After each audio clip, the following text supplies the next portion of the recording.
నమస్తే అండి. Welcome back to my channel. ఈరోజు రోజ్ మిల్క్ ఎలా చేయాలో వీడియో ప్రాసెస్‌లోకి వెళ్దాం.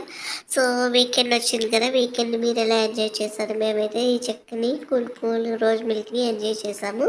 దీనికోసం ముందుగా ఒక బౌల్ తీసుకొని ఇందులోకి 1 టేబుల్ స్పూన్ సబ్జా సీడ్స్ అంటారు కదా! అవి వేసుకొని ఇవి మునిగేదాకా వాటర్ పోసుకుందాము. ఇంకొంచెం ఎక్కువైనా పోసుకోవచ్చండి. ఇవి వేయంగానే ఒక 5 నిమిషాల్లోనే నానిపోయినాయి.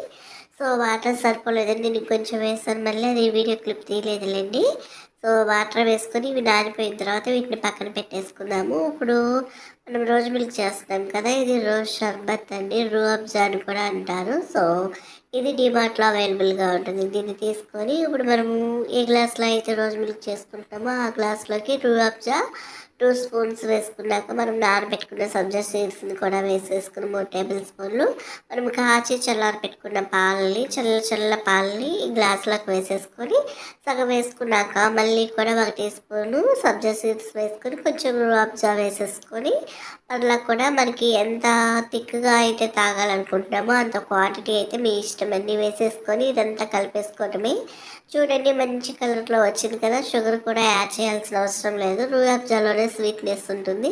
సో, మంచి కలర్తో మనకి రోజ్ మిల్క్ రెడీ అయిపోయింది కదా! ఇప్పుడు పైనుంచి కొన్ని జీడిపప్పు, కిస్మిస్‌తో గార్నిష్ చేశాను. అంతేనండి.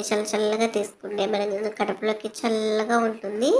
సో, ఈ టేస్టీ అయిన రోజ్ మిల్క్‌ని మీరు కూడా ట్రై చేసి ఎలా వచ్చిందో నాకు ఫీడ్‌బ్యాక్ ఇవ్వండి. వీడియో నచ్చితే like and share, subscribe. Thank you.